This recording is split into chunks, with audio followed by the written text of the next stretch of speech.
through this. Like, what the fuck is wrong with you? Like, Yeah. it was like not. I think maybe there was like one other person that was like kind of okay, but like I was clearly the favorite. But then Have some names. Let's go. I don't even remember. But then what ended up happening was Fabio, Clint, and I believe David Brennan were all in the absolute finals, and for some reason they were all on like the 1 week at Yuck Yucks the week before, which was the absolute finals. And so Howard, in his infinite wisdom, was like, "Oh, they can just go on the first night back at, or spread them out over the 2 nights at Yuck Yucks." So then I was gonna get Fabio and Clint on my night, and I was just like, "Fuck this!" Like all of a sudden it became like a sure thing to like fuck. I mean I don't know, like I think I can compete with those two, but like they're definitely both good comedians. And David I cannot compete with. So I thankfully he was not on my night. David Brennan, you mean? David just Brennan. To clarify. Yeah, no, David Haddad I can compete You and with. I can compete just fine, probably. Yeah, David Brennan, no. Sorry, Canadian Comedy Award winner and JFL performer David Brennan I cannot compete against, stand-up wise. I think I can open for him, but that's it. But they ended up... so I had this bright idea, because for some reason a lot of people had been like no-showing during these competitions, and so the week where there was like already people moved from the absolute competitions, I was like, you know what, I bet they're going to be short, because I had heard they were short the night before. And it was one of the I think we had the I forgot about this. I forgot about all of this. So then we had the tornado, I think a month later, but it was like we had August was basically like a bunch of foreplay for that. I love how I'm doing my finger like this too. But it was a bunch of like anyway, I had this bright idea of like, you know what, I'm gonna go watch the show, because it was when we could go watch the show for free at Yuck Yucks, and I was like watching, and like they had 5 people for the competition, and 3 of them were gonna go through, or 6 or something like that. And then I remember saying to Ashley, I was like, you can tell Howard I'm ready to go if he wants me to go on. I'm on next week, and I know you already got a stacked lineup next week. And Howard's like, okay, I don't like what you're doing, but okay. I'm like, okay. And then I remember I felt so bad, because like then I go walking in there and I'm like, hey guys, I'm on the show, and everyone's just like, fuck you.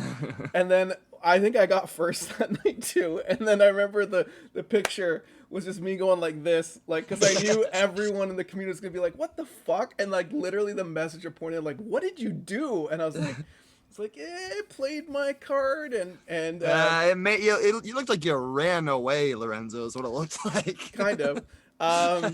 So then when Fabio showed up on Thursday, I was like, oh, karma, hello. This is karma coming back to me from 2018, because Fabio walked in after not doing a set for over a year and had a phenomenal, like, I mean, he won first place. Granted, he also went when the room was the hottest at the end, but he also killed. Yes. Yeah. So it was, and Matt Champ had a great set, who got second.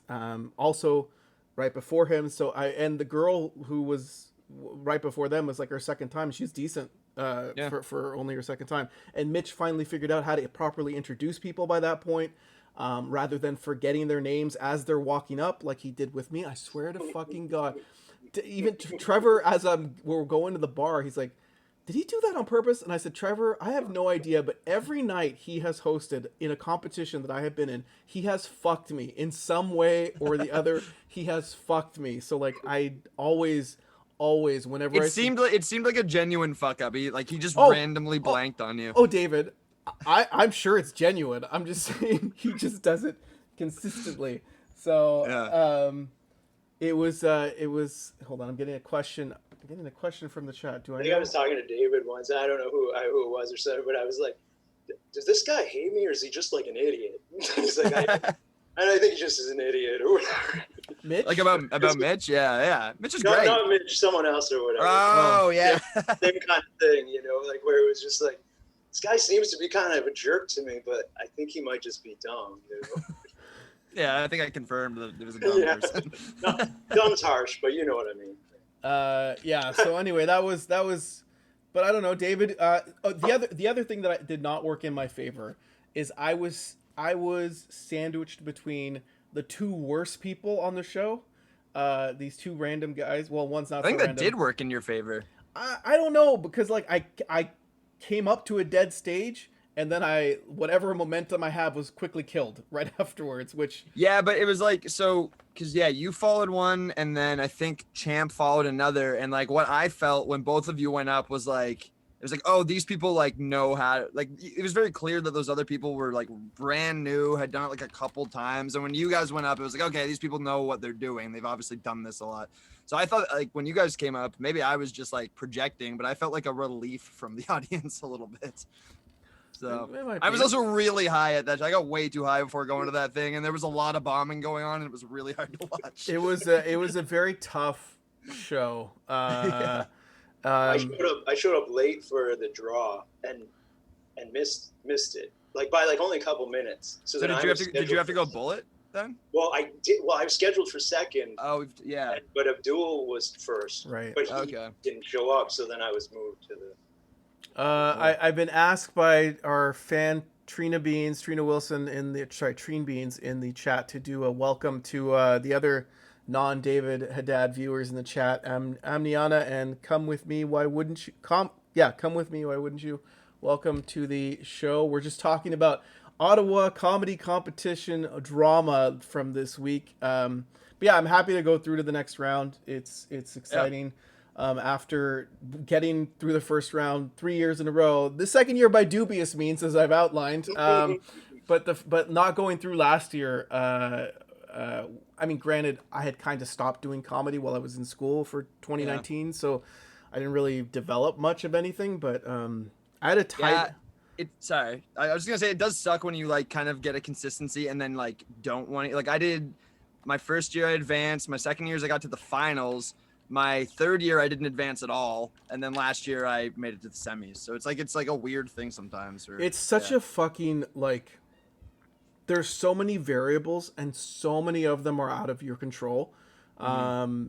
Like the draw, and the fact that Mitch finally figured out what he was doing with the crowd around halfway through, and then the show started getting better, and that momentum built. So that was good, and like I've been the benefactor of that before, but it takes skill to know when that table is set for you and to be able to knock it down, right? So it's and then also know that classic metaphor of knocking down the table that we all love. Just don't ask about the table. Yeah, we'll talk about that later. But he's gonna get back up and knock that table over again. Exactly. Yeah, you get knocked down, you get up again. But David, when's your night? You have yours coming up? The 21st, I believe. Yeah, 21st. I have a pretty fun looking night. I'm pretty. I feel good about it though. Who's on your night?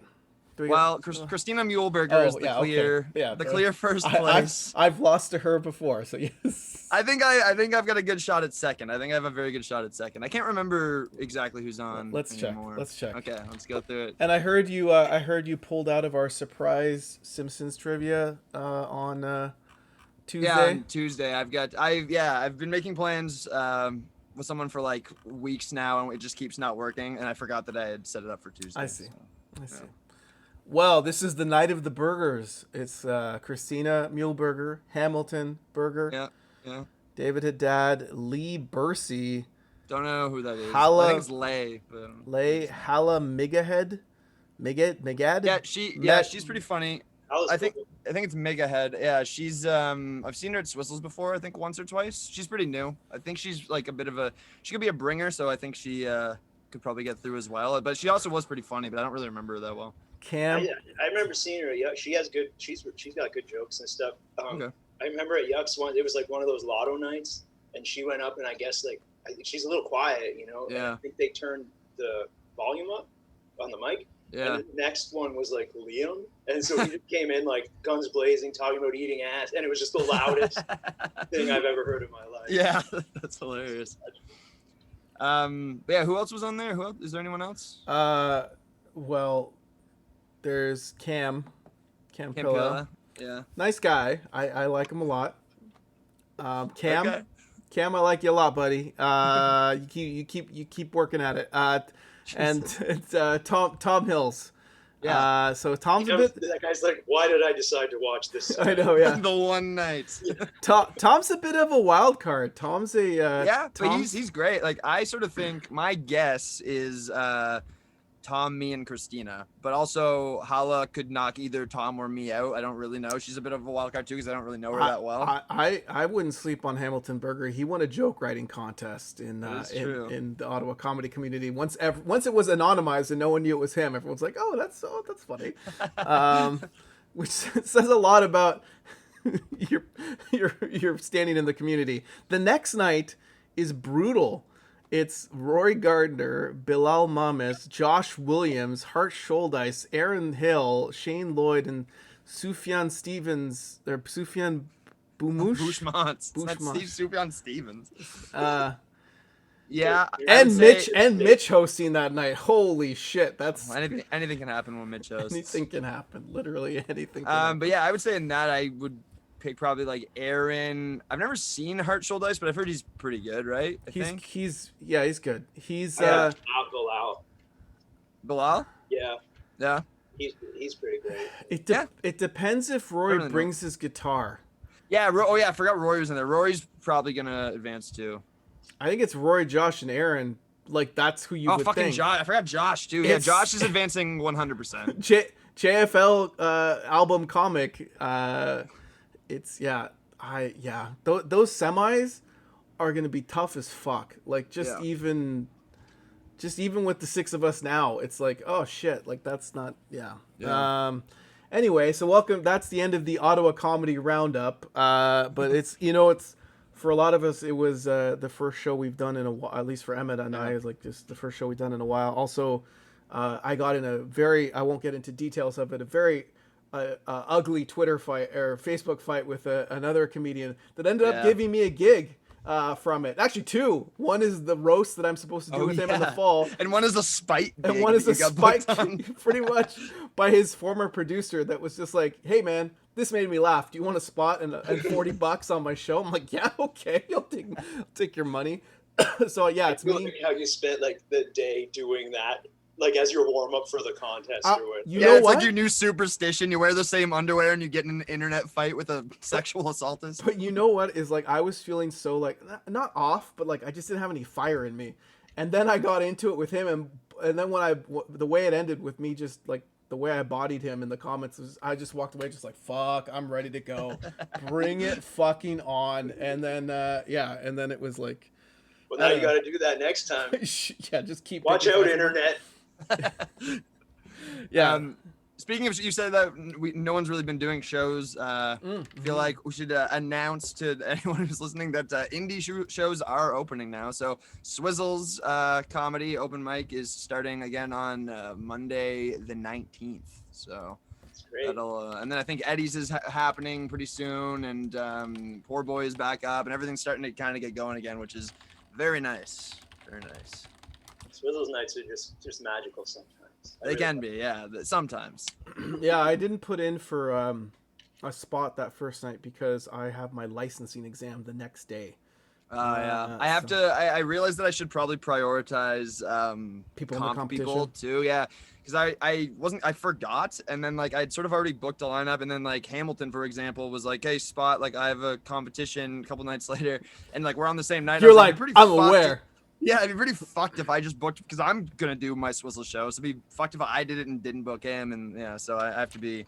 Just do the whole night. That's all. Yeah, exactly. An evening with a dad. So there's that. There's also Poor Boy, I believe, has their first show the 22nd. It seemed like the entire fucking community put in for a spot for that one. Yeah. Jokes are back. Absolute is starting again this Friday, but no word on when they're doing their open mics or the shows that any of us would be on. They've been weird about that the last year anyway, pretty much. Yeah, they didn't run one last time, and I had to beg for a chance to prove myself last September, which I did, and it went fine. But I don't know how to get a spot. That's exactly what happened to me. I had the exact same situation.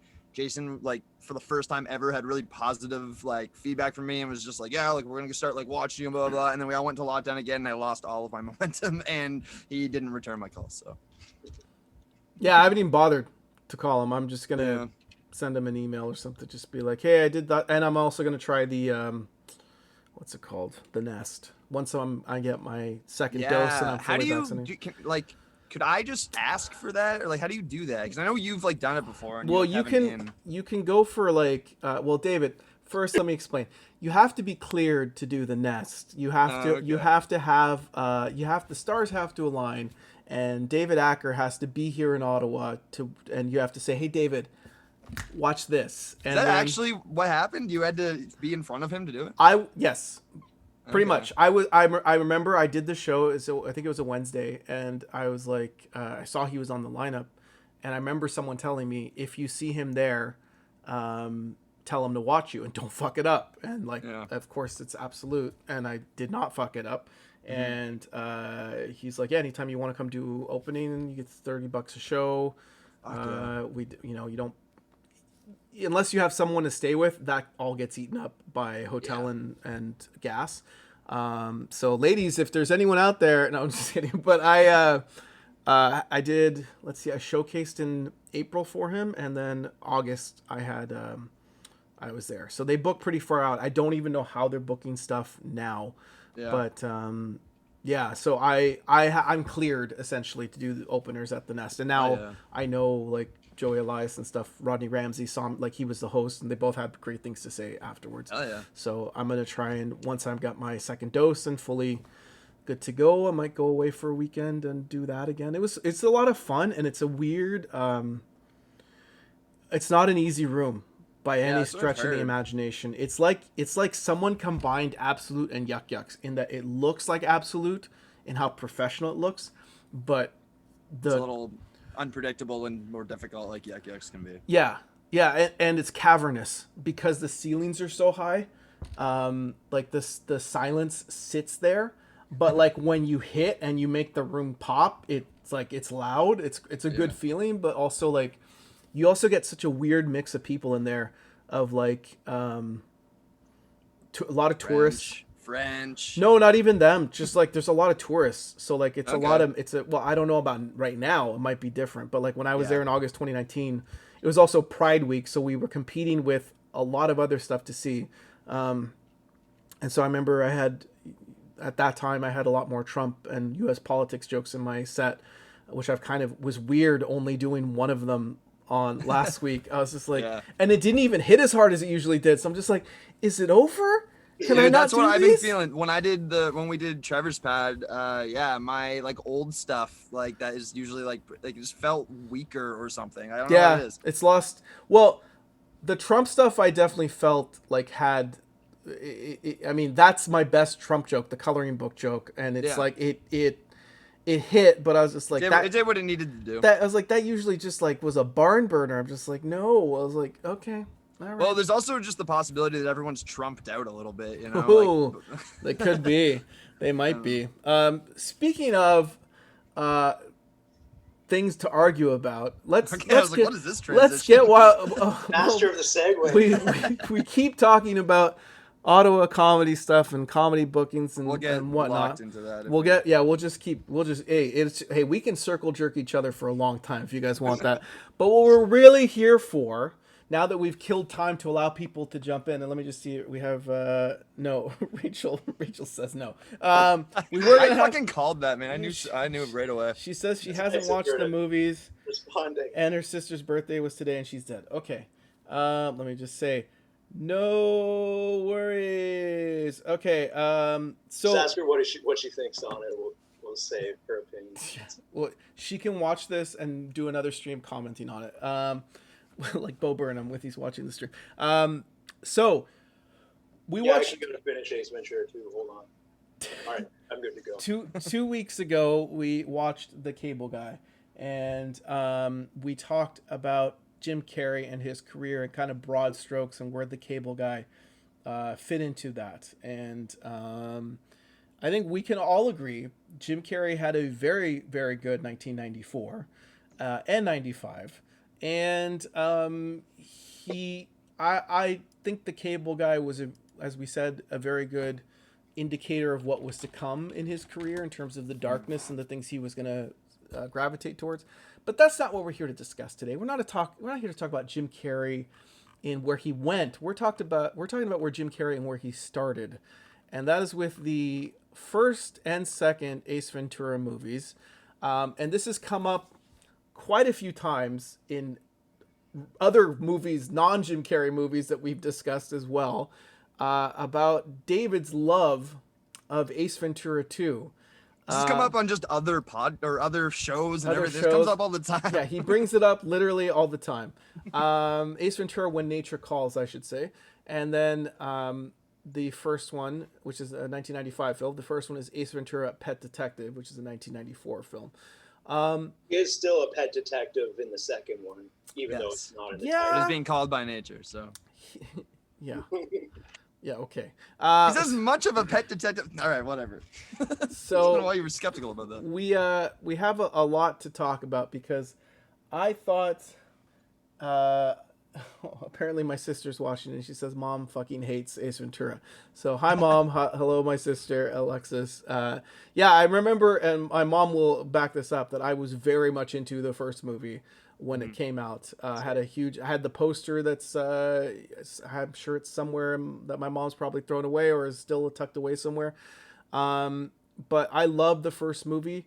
Watching it again was actually an interesting experience because I don't think it holds up as well as other movies do. At least with the Cable Guy, I was just like, I could appreciate like where this was going for not just his comedy, but also comedy in general, given the Mr. Show connections and Ben Stiller Show connections and all the Apatow connections. Like that was kind of the nexus event of all of that. Sorry, I've been watching Loki. Me too. It's great. It's really great. So good, so good. But so we have the I have so many notes, but I saw in the little trivia about Ace Ventura, this blew my mind how many people passed on this movie before it got to Jim Carrey, and the most significant one was Rick Moranis.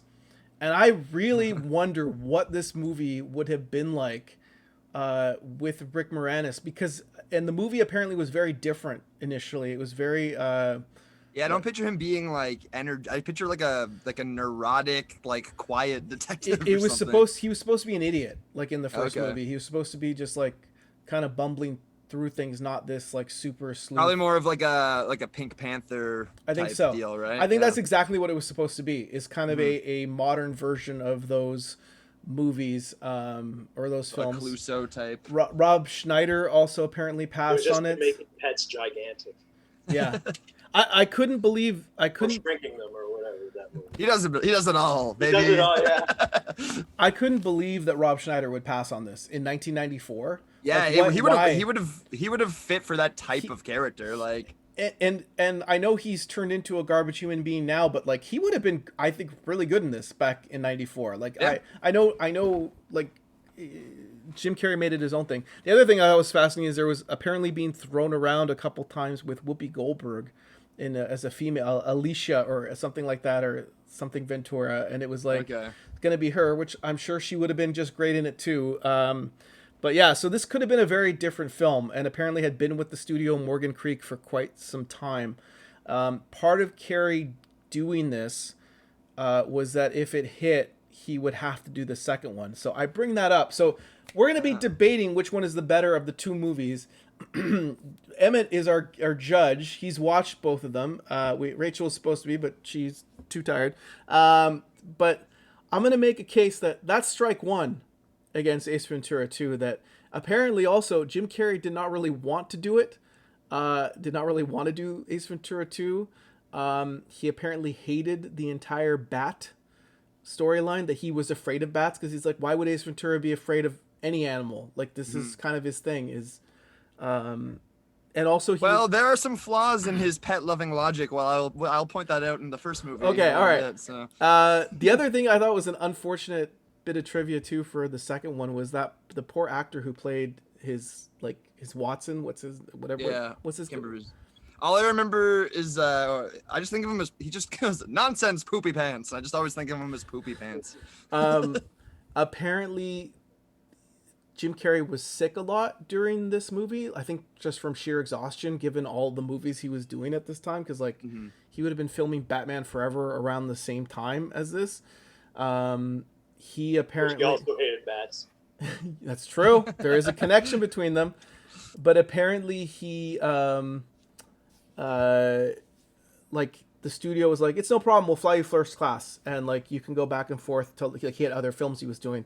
And then when the movie was over and they like paid him out, he found out the first class trips to and from London to South Carolina where they filmed it were taken out of his salary, and they never told him that. So like basically he did the math and he's like, I basically finished the film for free is what it came down to. And I'm just like, that's fucking lame. Like you don't, especially a movie like that, like it's, the first one apparently cost $11 million to make. I don't know what the second one took. I mean, I'm sure they had a much larger budget, but it was well, the second one is even like, I just think it just is a higher budget movie. Like there's just more going on, right? There is, and I think that's to its detriment. But okay. Okay, well, here's what I'll say about the first movie. Okay, the thing that I think makes the first movie a superior film to the second one is that it's based in the reality, in that it's, you have the wacky character of Ace Ventura, who is I wanted to, at first I was like, oh, I think I like the first one because he doesn't have any weird superpowers. But then he catches a bullet in his teeth, and I'm like, okay, well that's, and apparently has incredible sex with Courtney Cox a bunch of times with animals watching, which apparently Courtney Cox hated that scene, and apparently hates the movie too. But yeah. I think he also falls off like a 2-story building and just like gets up and like goes or something, like something like that happens. He like, and this is a running joke in the second one too, of like how badly he drives, and like he the cars just like take this horrible beating.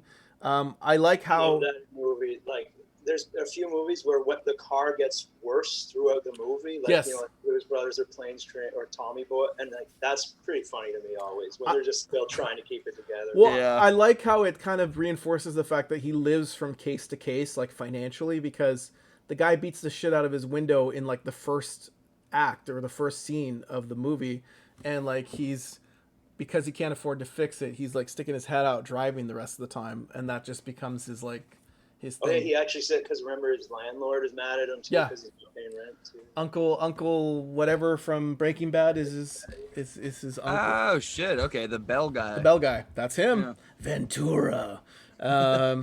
Also the Tex Cobb actor guy. The other funny bit of trivia I saw about that is he just showed up on set with 2 black eyes, and they're like, okay, it works for the characters, so he just did it.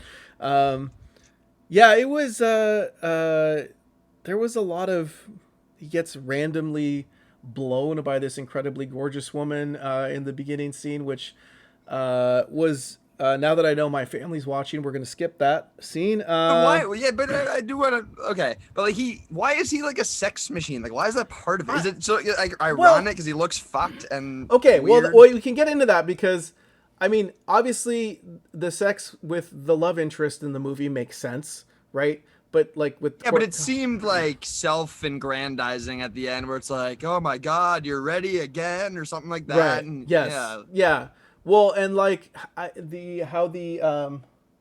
okay, I like how my sister's like, mom's not watching, just me. That doesn't make it any better, okay? Okay, talking about blowjobs then. Yeah. So the other other open with it. And then in the second one, he like tries to say he's a holier than thou, holy man. And would not sleep with the princess, and then literally the last scene of the movie is them finding his former co-star in Living Color, Tommy Davidson, finding out that and like the fact that he says what they can tell, like, oh, dude, you're an expert in everything apparently in love. How do you not know? Like, you know, I don't know. It's just, and then the last scene is him running away like this. Yeah. Okay, I want to say one detriment to both of the movies is that they both end with a freeze frame and then like a Porky Pig like zooming out circle or whatever, which is ridiculous. I think movies maybe did that more back then. I don't know. Like they weren't really neither one of them were like well made. Like the first one you can tell is on a very low budget. But I love the way he schools the cops in the first one, because that I feel is very real, that if you had any kind of detective, but especially a pet detective coming in there. And, you know, in the 90s, we had way more respect for police than we do in film and just in society that we do now. And I don't think that's necessarily for bad reasons. I think a lot of it they brought upon themselves, but he just kind of clowns them at any chance he gets. And one of the things that I wrote down as unrealistic was when at the end, when all the cops pull their guns on him, that none of them shoot him right away. But then I was like, he's white, but still, I think someone would have shot him at one point. I think so too. There's like 20 of them. Someone's got an itchy trigger finger. Like, and she's yelling, shoot. Yeah, their boss is yelling, boss. shoot him. Yeah.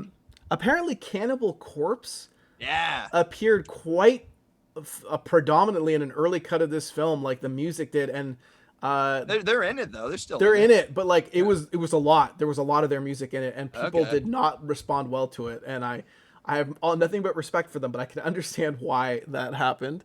I mean, I don't like or dislike Cannibal, but I feel they were in it for a almost perfect amount. Yeah, for sure. Cannibal Corpse are, and that was like, I definitely went through like metal phases and stuff when I was a kid, but that never really struck the chord with me. I had friends that were really into it. Just reading the titles of their songs alone is like a little much sometimes. Fucked with a knife and stuff like that. It's just like crazy. That's probably a mild one too. Yes, I'm sure it is. The UPS gag at the beginning is hilarious. Just him. I liked the card. I liked him like leaving a card that's like, "You've been had" by Ace Ventura. But like, I thought that was kind of funny. And then when he yells at the guy to go out and push, let's see. Okay, one of my favorite lines in the film is when Sean Young. This movie, Courtney Cox looks phenomenal in this film, and so does Sean Young. But when she yells at him, "I'm going to make your life a living hell." And he says, "Well, I'm not really ready for a relationship right now," which I thought was a fantastic line. At least in the time, like for the times, like that's kind of a hack type of joke now, but you're right. In the times, I think that would have been good. Okay. Someone who's had lovely relationships his whole life. All right. That is absolutely not true. He's just going on the first one. He's just getting ready to like. You know. I haven't taken any of my guns yet. Oh. We also have the. I completely forgot about this scene, where he like goes and visits his computer pal guy, it's like. Well, I think that's the Cannibal Corpse. That's the Cannibal Corpse scene. Yeah.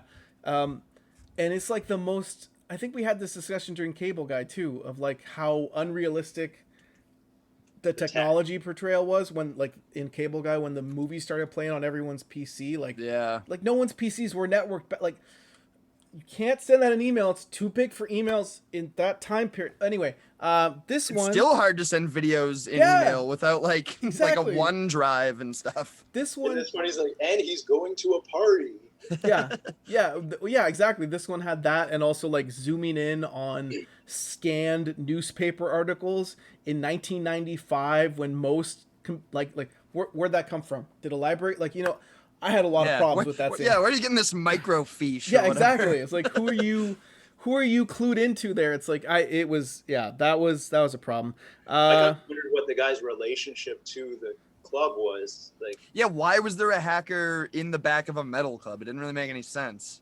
I guess it's probably for Cannibal Corpse.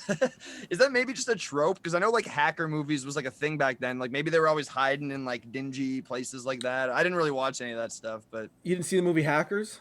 No, I've always meant to. Is it good? It probably holds up in the way that you're explaining right now, that it's like, well, a bunch of people being like enhance or whatever the whole time. You do get to see a very beautiful Angelina Jolie in I think one of her first films, and it's a very strange film. Even I was into computers I'm gonna be 40 this year, but I was into computers like when I was like 14, 15, ladies. But they, it was like... Well, and being into computers at that time was sort of, you had to be kind of like nerdy about it a little bit, right? Like, yeah. Yes. Everything was way more, there was like DOS and all that shit. And you had to know your CMDs. Yeah. But, it's... You want to see D's nuts? I don't know. I never saw Hackers, but did they at one point hack into a mainframe? Oh, I'm sure. Well, only so. after encrypting through the firewall. I just remember faster than has ever been done before. I remember my favorite like super weird hacking scene was the one in T2 where they're at the ATM and they have the little laptop and they're plugged in through whatever the fuck. He goes, easy money. Just getting shit. My favorite hacking scene is anytime Lorenzo's on stage. Fuck you. You are getting started, I know. So there was the whole shark attack scene did not hold up as well as I had hoped. Yeah, let's go back to being rooted in reality for a little bit. Talk about that shark attack scene. There's moments that it strays from reality, such as the bullet catching, the shark attack part, for sure. The fact that he's attacked apparently by some kind of Jaws-like shark. And survives, walks away just with like torn clothes. Pants and apparently destroys the bathroom as well. And I gotta say, that's a classic joke though. The do not go in there. That's for sure like an up there Jim Carrey like quotable line forever. So yeah, and apparently Steve Odekirk, not related to Bob or Bill, was also a writer on In Living Color. Okay. And they would basically be pulling all-nighters while filming the last season of In Living Color. Like they would like spend 3 to 4 hours every night after they were done coming up with jokes for Ace Ventura. So he was just a writer on the first movie, right? Or is it, he wasn't like because he was like the main guy for the second one, Odekirk. I think he was like a co-writer for it, but yeah, then he was the main dude for the second one. Yeah. Or is it Tom Shadyac that he wrote it with? I don't know. Did you read that thing where they said that Spike Jonze wanted to do it or whatever? Really? The second one, but Jim Carrey was like, I never heard of him, and then he said since like he's regretted it. Like, yeah. But that would have been insane. That would have been insane. I think Steve Odekirk seems like a nice dude. I never saw Kung Pao Entered the Fist. Oh my god, I saw that movie when I was like 12 and was like, this is garbage. Like I hated that fucking movie. I did see Bruce Almighty, which was okay. I remember being fine when I was a kid. Okay, so I guess he doesn't have an official credit for the first movie, but I think he did help with some of the bits. I'm pretty sure that's how he got the second movie. Right. Like, I think, yeah. Oh, he wrote the story for Nutty Professor 2: The Clumps. Don't people love that movie, kind of? And the first one. He wrote the screenplay for the first one. I think the first one's decent. I've never seen either of those movies. He also wrote Patch Adams. So my dad is always trying to make me watch Patch Adams for some reason. You should make him watch Children's Hospital to see what's his name? What's the guy's name? Why the fuck can't I think Rob of his Corddry. name? Rob Corddry's portrayal of him, of the character. Anyway, another one of my favorite lines. There's a whole montage of looking at rings with an Aerosmith song, which was interesting. I wrote this down. Why? So you can beat him, fatty. I love that line. That was fun. I like that part. That was fun. The window where he's That's great. That was great. Have either of you seen the show Pen 15? Oh, I love that. I haven't seen the recent season, but I love it. Yeah, both are great. But in the first season, I think she Maya, I can't remember her last name, but she does like her character is a middle school student and she's obsessed with that movie and she's doing like a thing of it in front of her class. It's pretty funny. But yeah. She was great. Another great line that I like comes next sequentially in the movie. Dan Marino should die of gonorrhea and burn in hell. I wrote that down too. I thought that was really funny. She's a sweet old lady. Well, not about sweet, but and when she lets him into Ray Finkel's room with "What a sports nut, huh?" Like that's her reaction to her son. Which, to be fair to her, does have a lot of sports memorabilia, but is mainly knives and needles thrown at Dan Marino. Yeah, and like die on the wall and shit. Yes. Laces up. Laces out. Okay, so now we're gonna start getting into the problematic parts of this film. Before we get to that, let me just point out a couple of things that I had issues with before we get to the obvious stuff. Hate crimes. There's just like little things. So like, it's just something that doesn't hold up to me. like for some reason both Jim Carrey and Robin Williams had this like pop culture Tourette's in like everything they did, where like their character was just, because that's just clearly what they were doing in real life. And like in this, there's just like unnecessary random references that have nothing to do with anything. Like he does the Popeye laugh like 4 different times, and there's like he's just ripping off Popeye's laugh. Like, and there's no Well, reference that's also to it Fire Marshal Bill's laugh, I'll have you know.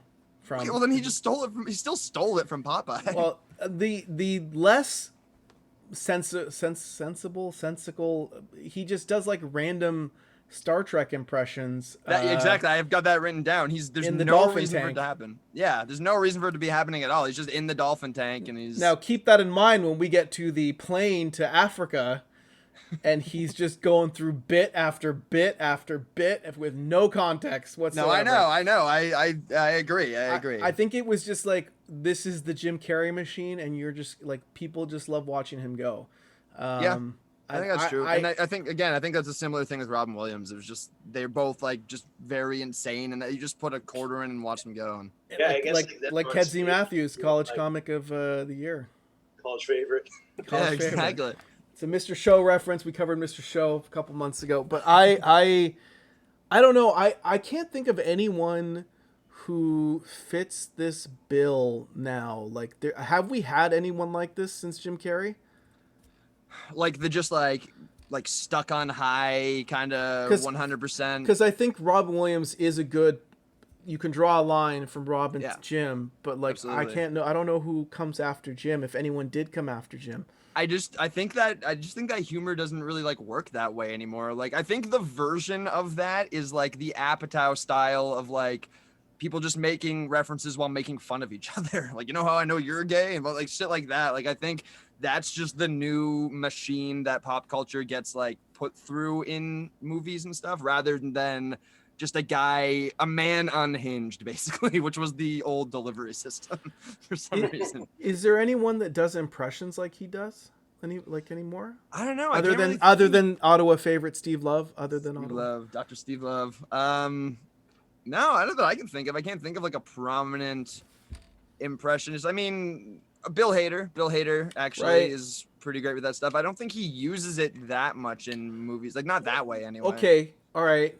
I think different styles and stuff, but like Borat and that stuff like was a phenomenon. And stuff you could maybe say Sacha Baron Cohen is like a continuation of that, or I would also say Andy Samberg with Hot Rod. Samberg and Hader are kind of in a similar thing with that too. Yeah. But then again, it's like we come back to this point over and over again on this show, is that like no one's really making comedies anymore. Like I mean, they kind of are, but like mainly on Netflix, and they're not like, they're series, not really movies.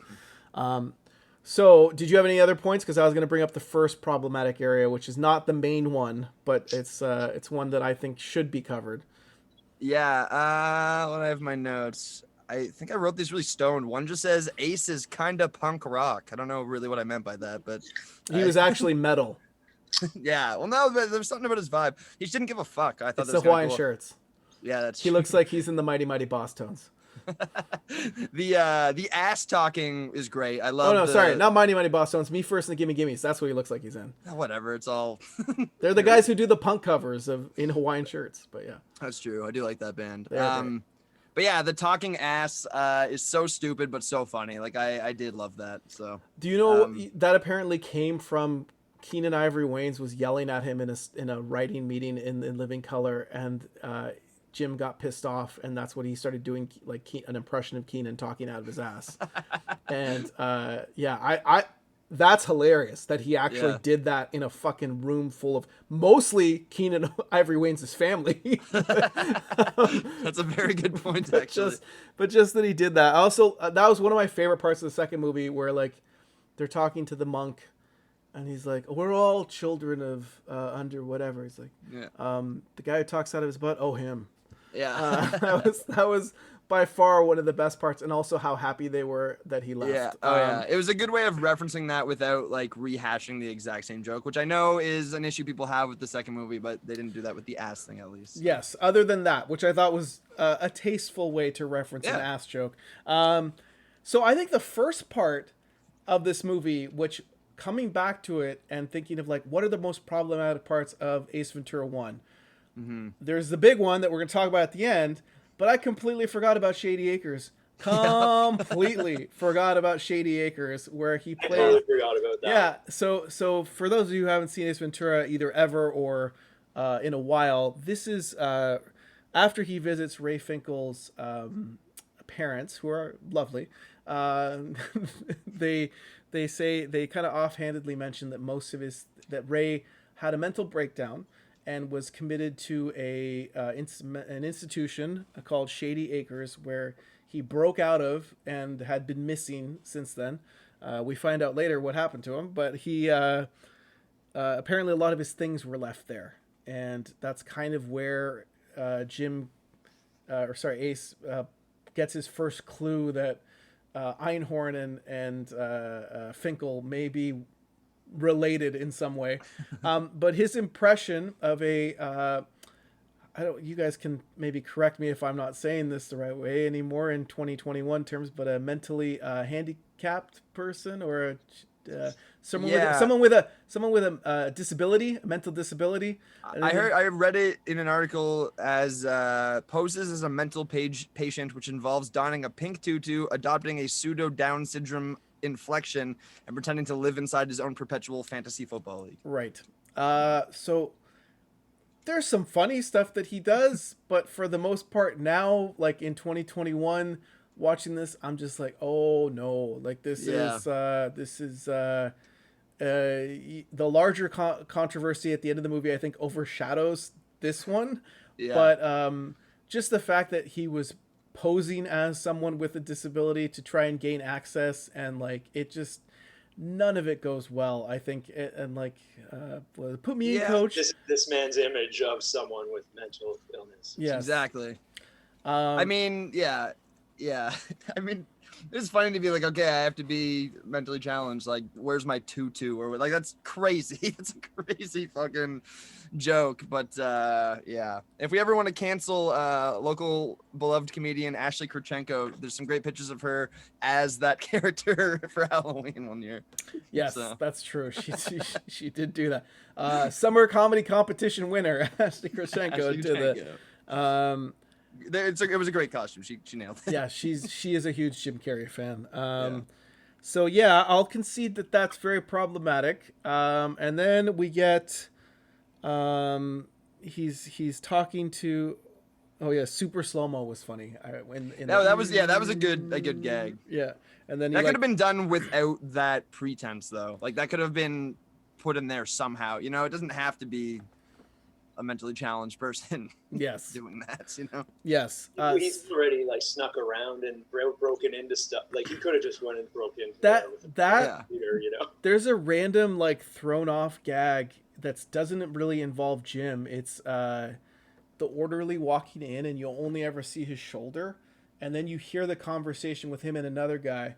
He's like, well, I'm going to clean the break room. He's like, you're not going to clean the break room. You're just going in there to take a nap. You always like take a long breaks, blah, blah, blah. And there's just like two people arguing. Yeah. And then he's like trying to figure out how to fit in the box, and then his like legs sticking out. And then you hear the guy say like, man, your ass is always on my ass, or something like that.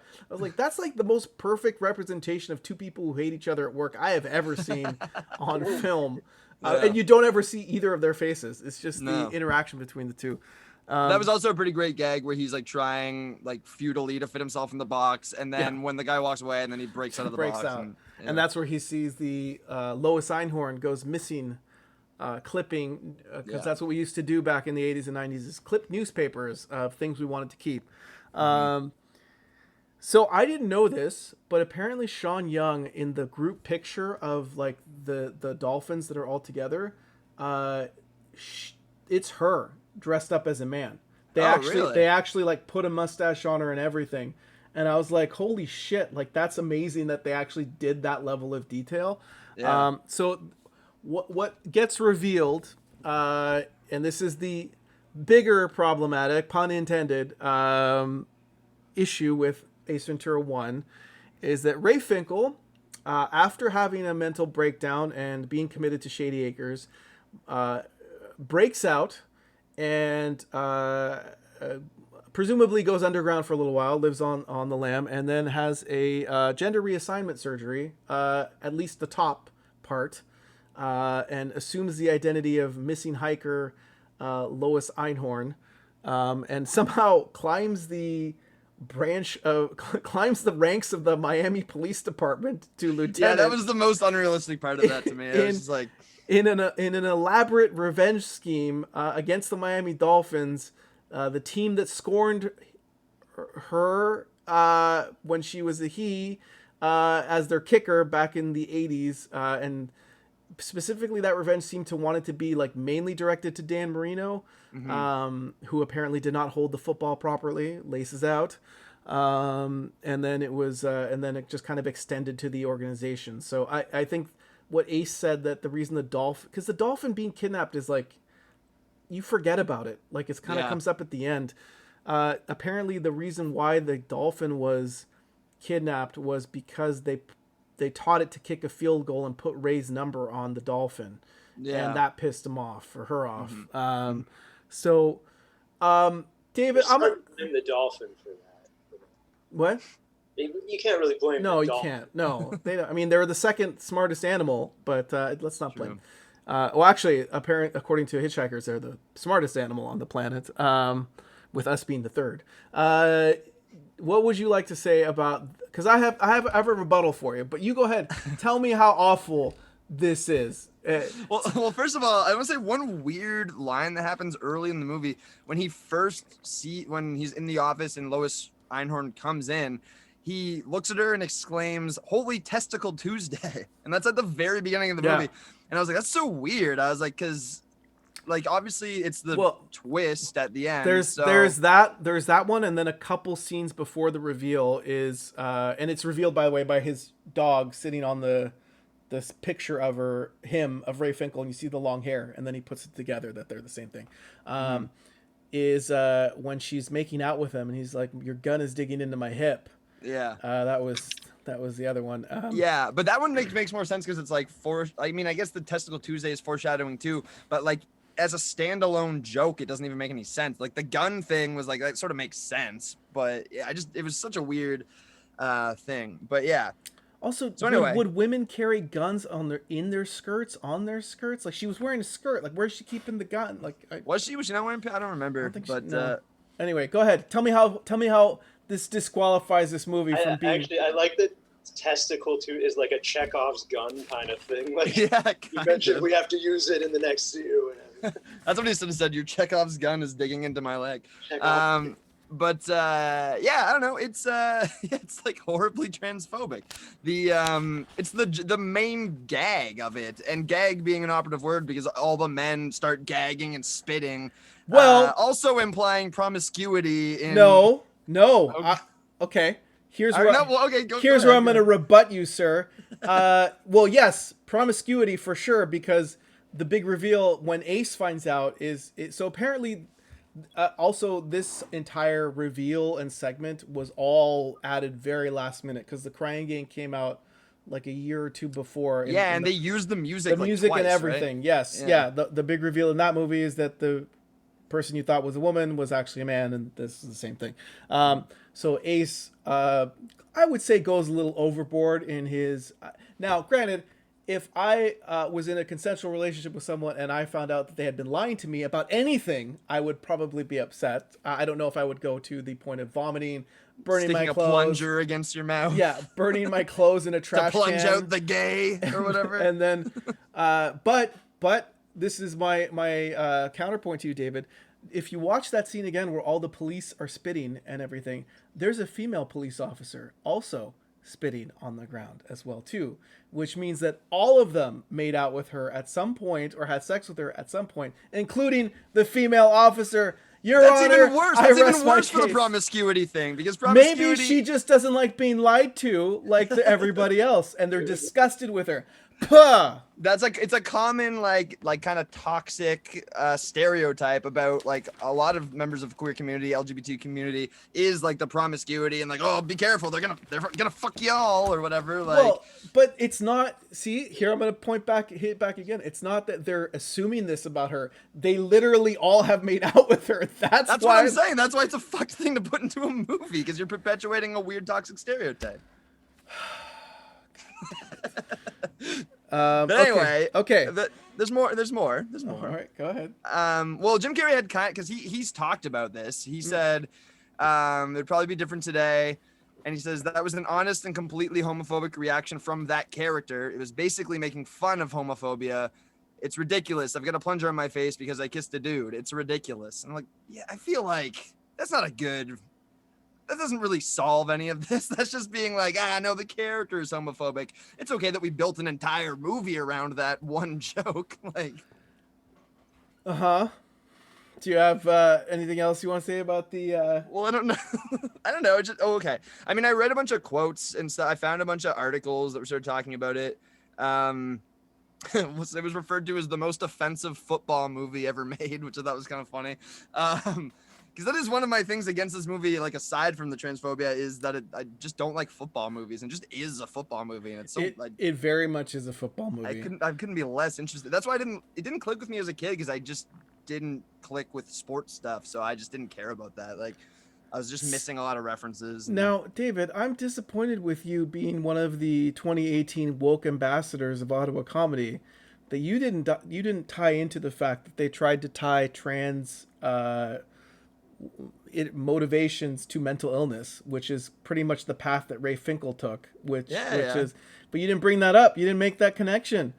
And I'm shocked. You pointing out me not making a valid connection doesn't make an argument for your side. Well, I don't realize that. Let me push back on your hypothetical not bringing that up, and also other things you said. I'm going to say that one of the most progressive things about this movie is that Ray Finkel did not decide to adopt and embrace his trans side for mental illness or any other thing other than revenge, which I think really is progressive of this film, because it shows a motivation to really commit to revenge, which I think is something that's universal across all the gender spectrum and LGBTQ. We all share that universal pretty progressive desire to paint an entire group of people as a vehicle for revenge and vengeance. That's not going to shine a negative light on them for generations to come at all. They're a real vengeful bunch, then. And also can apparently climb career ladders very quickly with no background checks, apparently. Yeah. In the police department. If anything, that just spoke well of women, I guess. You think in the 90s they'd be like, a woman can't be a police chief, but apparently... And is it established that Einhorn was already a police chief when she went missing, like the real one? Like, I don't think so.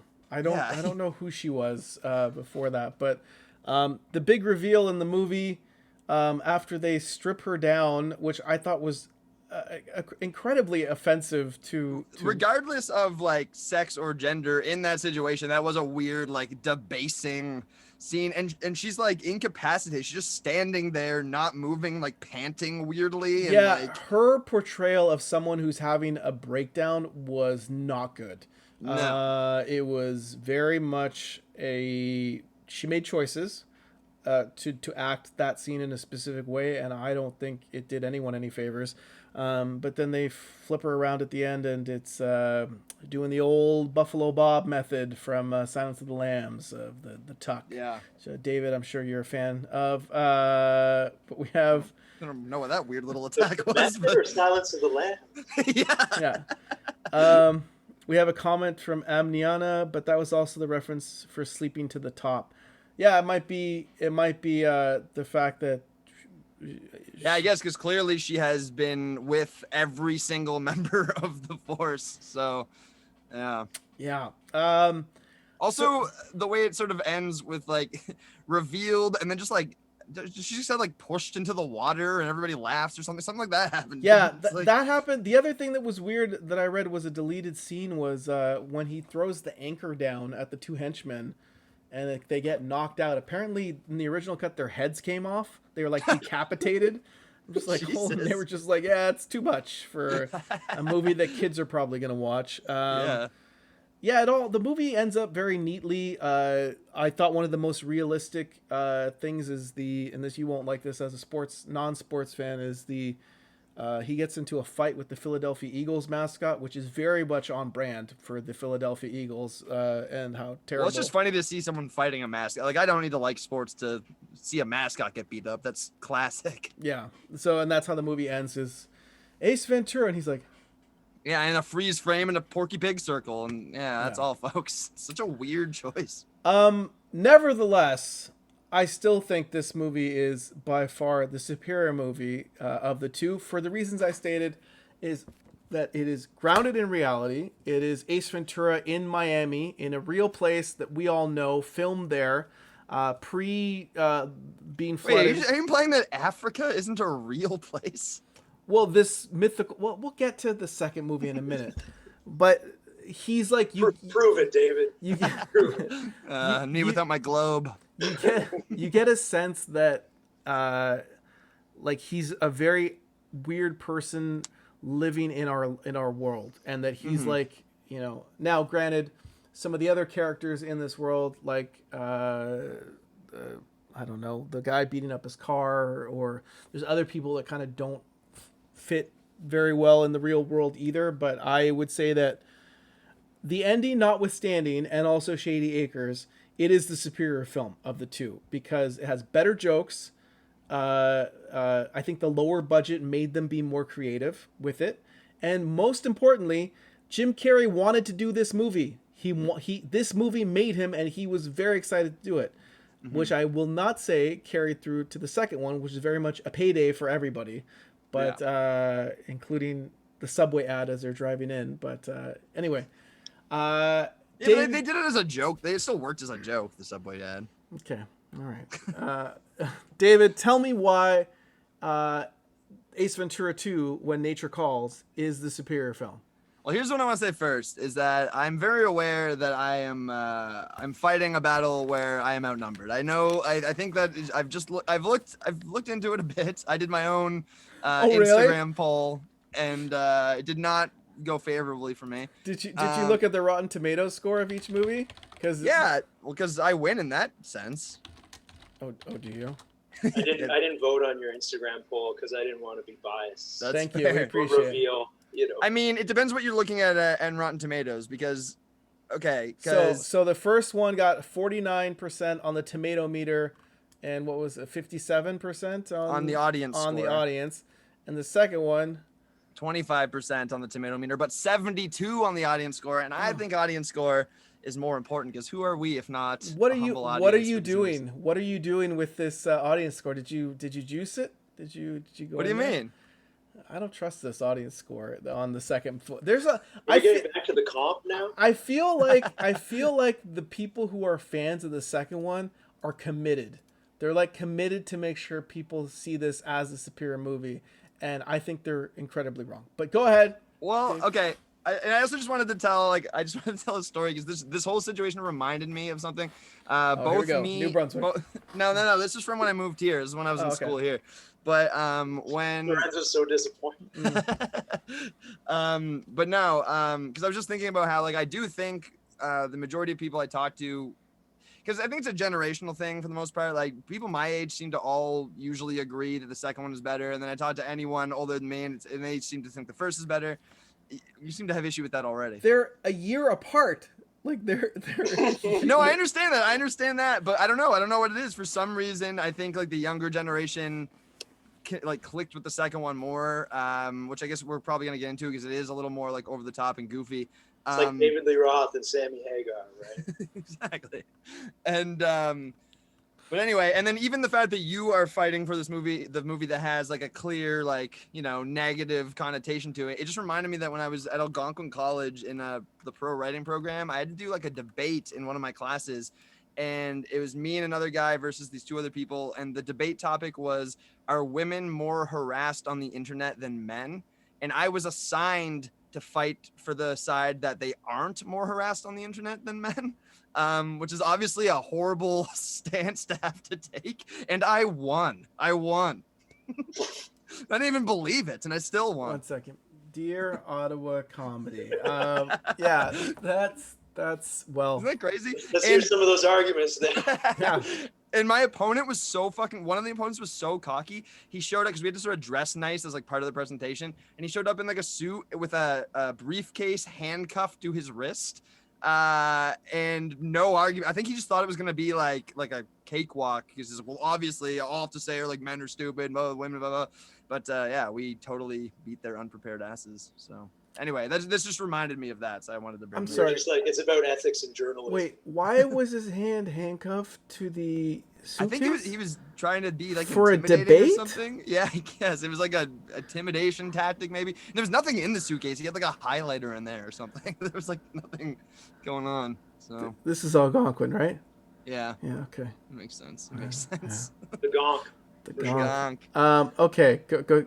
Proceed. Well, and I do want to say, so the first movie, it's good. Like I like it. Like when I watched it, I never didn't like it. I just didn't like it as much because I don't like the sports side, and then it just does not hold. Like to me, you kind of can't really argue.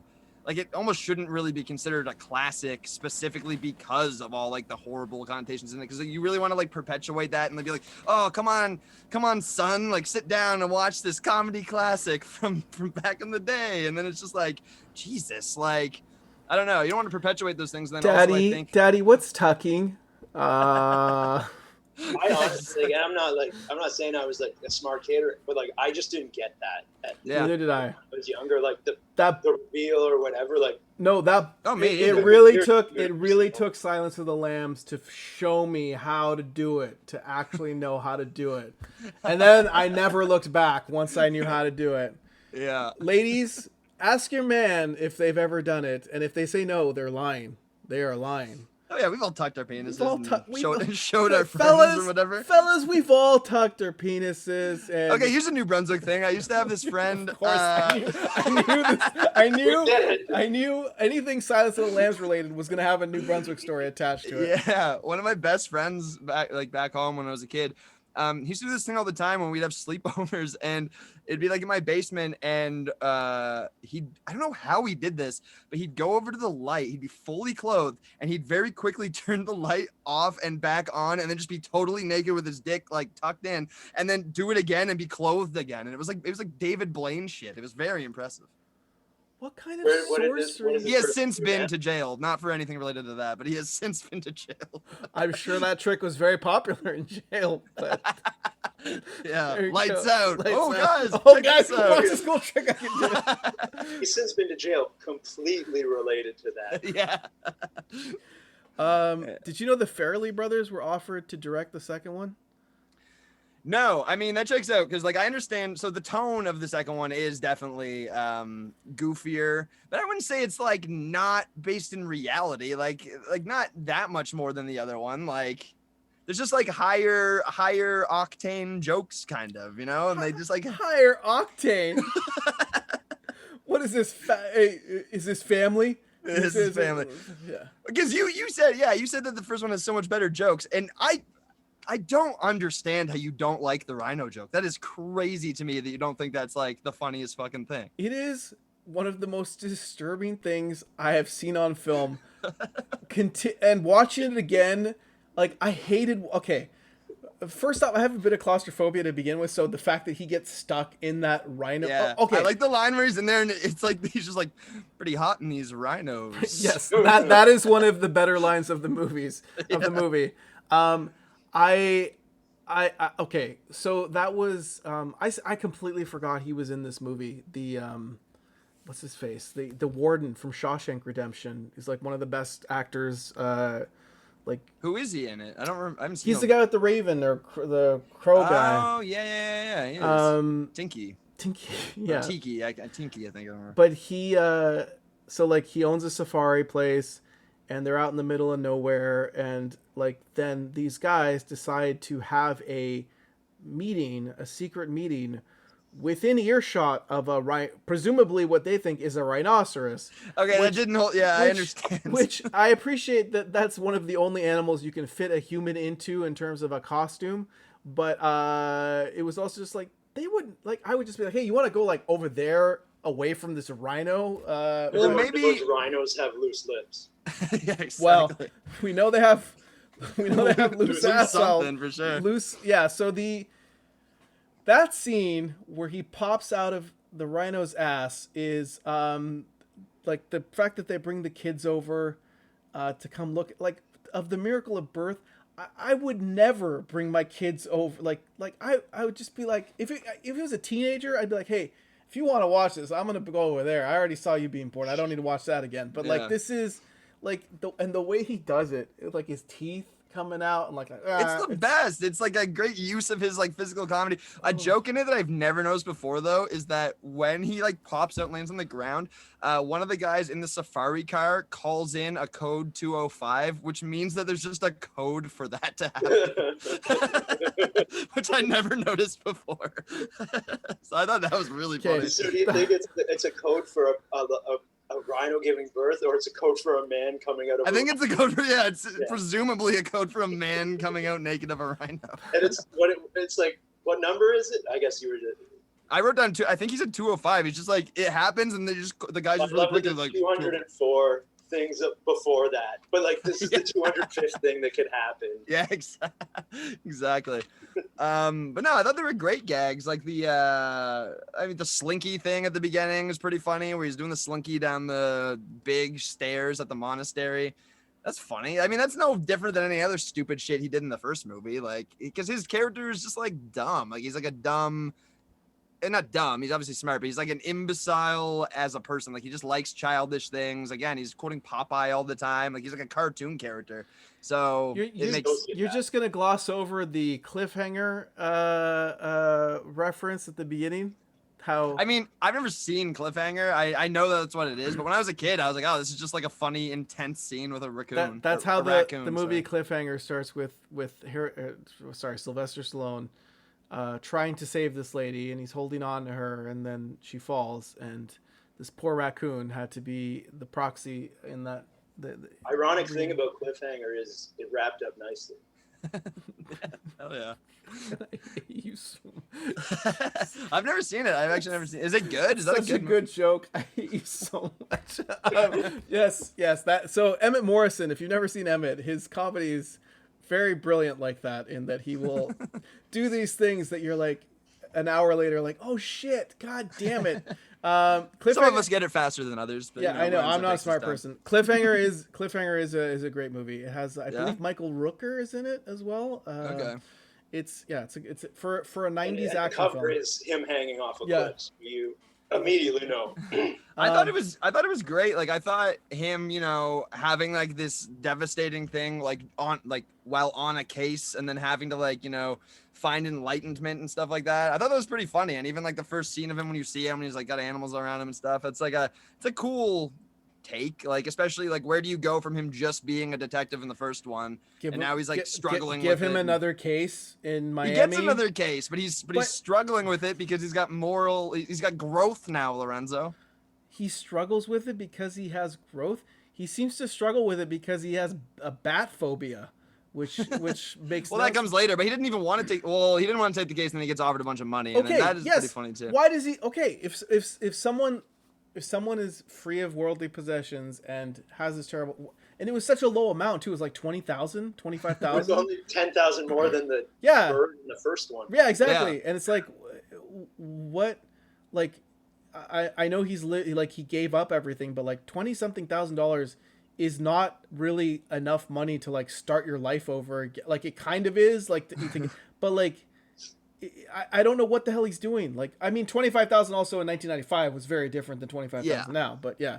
So I think it's also just showing that, because also someone who is truly enlightened isn't talking about it all the time like he does. So I think it's just sort of show that because he obviously didn't really accomplish anything. They give him like his like medal of enlightenment to like get him the fuck out of there and stuff like that. And He kind of didn't. He took some convincing because then the guy comes in and he goes like, "Hey, no, get out of here. We're running out of room." yeah. Then I the whole premise of like where he was, why he was there, it's all Fake nonsensical. flight, like it was Africa, but a fake country, right? Yes. Africa is a continent, for the record. He finally yes. admits it. But yes, then they go to a I mean, there's a lot going on with that colonial I just power the guy. rhino thing. Like, where did he get the rhino from? Like, was it? True. What is like? Is that a rhino that's? I don't know. It's a I very feel like that would cost him like elaborate- 20 grand. It's yeah. He spent all his money on that rhino. all the reward money on that. Especially after you stretch the asshole out. I will say that there's a lot of montages in this movie, which doesn't bode well for any movie if you have to have even more than one montage. I thought that was kind of but I mean there was jokes in it that were fine, I guess, but yeah, I don't love a montage. So. Apparently the chitty chitty bang bang part was improvised, and yes, I've heard that. That is a credit to Jim Carrey because that was brilliant. I also really liked the scene where he's they're first driving and he's like that, and then like it pans out and the other guy's just sitting there like, what the fuck is he doing? And they're like driving on a paved road, but he's like, that's a funny gag. Oh yeah, that was fun. I laughed at that. Yeah, that was funny. And then he immediately goes into actual like shitty jungle, and it actually is like crazy or whatever. Right. Yeah. And he's driving like a maniac. I mean, like I'm not like the smartest guy or whatever, but like I did have a little trouble with the plot, like following exactly what everyone was wanting in this thing. You know. Yeah. Here's a question for you, David. Is spitting on people, regardless of cultural acceptance, funny to you? Well, no, it's more sexual to me. Oh, but Cue a Moncton story. Let's go. And that's why he likes the movie. Yeah. Exactly. Yeah. This was a sexual awakening for David Haddad. Yeah. He found out he loved rhino assholes us and being older missed it by 1 year. We could have had that. Yeah. The spitting thing I didn't think was that funny. I thought the funniest part of like that stuff with the tribal people was when they have to kneel whenever he says shakaka or whatever, and then he starts like fucking with them on that. I thought that was pretty funny. I found it disrespectful to their culture. Of course he did. To their fake culture. I also thought I think my favorite joke in the entire film is the Bumblebee tuna, excuse me, sir, your balls are showing. That is probably the best joke. That's great. The Monopoly Man thing was pretty great, where he knocks out. I was trying to figure out how old that guy is for real. Like it was like this. He was like the Monopoly guy. Like he was younger than he was playing. I think. Yeah, he definitely looked kind of young actually. But I thought that whole scene was really dumb. the waving him around. It actually kind of makes me uncomfortable because he's not moving his mouth with his hand. He's just shaking him, and his mouth is doing that. And you can hear like clicking, and I'm like, oh my god, it's horrible for his jaw. I did kind of like there was a few like where he's like really is about like he's getting mad at them for an animal welfare aspect and stuff like that, you know. Like, or when he takes him into the room with all the trophies, he's like. But then he eats a zebra later. But then he goes, yeah, I guess. That's true. Well, he You does have to use all the zebra. Yeah, he says, "Yeah, eat up, guys. Not a bit of it goes to waste." And then he. Okay. Well, I mean, Omniana in the chat says White Devil was great. That's pretty funny. Yeah. Which line was that again? There's like a whole part. They just keep calling him White Devil right. When he goes to like kind of infiltrate the other tribe or whatever. That's right. And I also really liked the scene. I think around there where he's talking about being like all tough or whatever, and then he gets like the spears in both of his legs and is just like screaming at the spears. Like I like that. That was so fun. I laughed. Yeah, I thought that was great. Because he's just trying to catch one of them. Like one of them's supposed to help him. Yeah, exactly. It just makes things double. One of my other favorite physical gags in this movie is when he's getting hit with all the darts, and he's just running like. Oh yeah. He's just like, what's he say? He's just like, 2 darts is too many darts or something. Yeah, like that. and then he stops at one point and he's like, I think we lost him. And then just like 8 of them hit him in the back. Yeah, and he falls over. 3 darts is too much, I think is what he says. Yeah, I like the cave. I like the cave scene when he throws everything that he needs or whatever. Like the torch. Oh yeah. And the medallion. And the medallion does come back at the end to be true. But I do like the Shakaka song that plays anytime he's like going to do it. So I was like Shakaka. I thought that was kind of a funny running gag. I just like that someone had to write that song. It plays you get to hear the full version during the credits. That's true. That is true. Oh god, I wrote I just wrote Trials of the Tribe racist. I put put on my thing. Oh yeah, he reaches into a guy's throat and pulls out an apple core, for some reason. But even worse than that was punching the lady in the stomach and having the baby shoot out. Um, that was really bad. We've completely skipped over the jerk off scene, which was like he's this incredible. Oh, that part is weird. That's a weird. Oh mama, oh mama. Yeah, That's fucking weird. Also, on a part I liked early on in the movie with the first tribe is the poor guy up on the balance thing, and he's just trying to shake it, and then later he's shooting spitballs at him with the girl. I don't even understand why, like, it was so degrading to have her just like show her boobs. Yeah, that was random and unnecessary. Jerking off. It's just like at least there was chemistry between him and Courtney Cox in the first movie, and they like built a relationship kind of. And then he ends up you find at the end of the movie he slept with her somewhere off camera, and then I like how they all knew it was him, too. Yeah. Like they all assumed it was him. Tommy Davidson, as I mentioned earlier, is he's credited as the Tiny Warrior. He was his co-star in Living Color. Yeah, when that was about to happen, I was like, oh, they got like, this is about to be like a little person joke, but he's not actually like a little, but when he's in the little thing, I thought he was going to be a little person. He is channeling a chihuahua if I've ever seen someone channel a chihuahua. I remember being genuinely scared of that as a child. I found him very scary. So here's a lot of the problems I have with the movie in terms of remember I said based in reality is the first movie. So other than having apparently a rhinoceros robot at his disposal, he also apparently survives a massive waterfall, going off a raft in a waterfall. He then not only survives a fight with a crocodile, but kicks the crocodile's ass to the point where it looks dead, and he's just beating up a crocodile corpse. Well, he's all that experience from fighting that shark that time, Lorenzo. Apparently. And then what's the other thing he's doing? We talked about the montage of him as animals. So he's like eating a zebra with a bunch of lions. Oh, I didn't like when he ties his like parachute thing to the back of the guy who was following his car. That bugged me because obviously. What? That didn't make any sense. I kind of wanted to do that when I said. There was also a scene, and this is nitpicking on my part, where he sprays. Okay, so first he gets he summons the animals of Africa to come into the room of the colonial guy, and they attack everybody. I don't know what happens. I felt bad because the dude from Lost was knocked over twice from the elephant guy, or the elephant. But then he sprays the two poacher guys.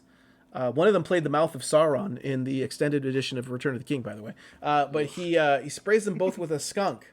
And David, I will have you know that skunks are not native to Africa. They're a North American animal, and it's actually their cousin, a zorilla, would have been, and the color markings are different. So that was, and apparently they smell worse. Did you look that up? I did, because I was like, are skunks even in Africa? I didn't even think of that at all. It's one damage that it's going to cause to their ecosystem to have a skunk. Yeah, exactly. Did you think about that? I never did. You're right. Boinky33 says it was in his carry-on bag. Yeah, it's probably on the same flight with that raccoon in the Himalayas. And the rhino parts. Let's see. Here's some other parts that I thought were problematic in terms of not being based in reality. David, where the fuck does a monster truck come from in this film? Like, look, these are just jokes. It's just good, fun time joke. You know what? I probably liked this more as a kid because of the heightened zaniness. Reality. Yeah. Hey, I'm not gonna call if I want zany Jim Carrey, I will watch The Mask. God damn it. Okay. Well, that's my favorite Jim Carrey movie. So I think. I don't know, but I think so. Is that controversial? Do people hate that opinion? No, I think The Mask is. Well, Dumb and Dumber, obviously, I think we talked about this. Is probably the best one out of those early ones. Yes. But as a kid, I really liked The Mask. I really want to do Kingpin on here someday because I think that movie's genius. I love Kingpin. And I want to know how that holds up. But because now that I'm older and a failure, I feel like I'll really identify with Woody Harrelson's character. So. Yeah, absolutely. But also the big comeuppance in this film for the bad guy, and a reference to the first film in terms of the music, is he gets fucked by a gorilla in the bushes while that music plays now. David, gorillas notoriously have small penises, so I don't know, like People with small penises can have sex and can rape, they? I guess. Wow. Don't count them out for rape, Lorenzo. They can do it. Dear Audible Comedy. That's That's a weird critique, though. It's like, how could he have sex with them? Gorillas have tiny penises. All kinds of people have tiny penises and have sex all the time. I thought you were just gonna say the gorilla would just destroy him. I don't think so. I think, hold on, let me look No, why this do you up. know that about gorillas? I know a lot of things, okay? This is gonna... Also, and I think we can all agree that a man being raped by a gorilla is a much better comeuppance than being shamed publicly for being transsexual. The average erect size of a gorilla penis is 1.25 inches, David. That's why I do this show, just for those facts right there. 1.25 Those Snapple inches. facts. That's the average gorilla penis? Yes. Wow. Yes. I don't know why you're saying that like I've been fighting for gorillas having been hung all this time. But he's just basically just sitting there just like, okay, what's going on here? Like, okay. Binky 33, who I don't know if you know is Jeff Davis, wants to know about dolphin penises. So look that up. And anyone else all it says is pretty variable.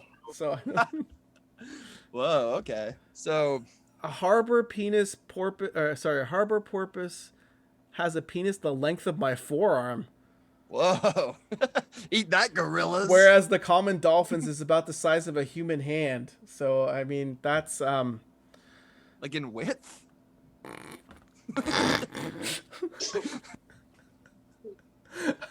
in a row? Yeah, just a bunch of I don't know, but I have in my search tree 9 of the weirdest penises in the animal. You know what? We'll save that for a future episode. Well, Jeff wants to know about bat penises now, and it is relevant to this conversation. So Good call, Jeff. yeah, let's see how big that shikaka is. Now, is the penis size going to be part of how we determine which, like, because the dolphin has the bigger one and the gorilla Exactly, the bigger penis is apparently 47 microns is the smallest size. Jeff, maybe you can tell us what that is. And and then apparently the largest one is 1 centimeter for a bat. So okay. So a lot of tiny penises. A lot of tiny penises in the end. Then rhino buttholes. Okay, Jeff, we're not going to be looking up any more of these. This is good TV, if you ask me. Jeff, you can do that on your podcast.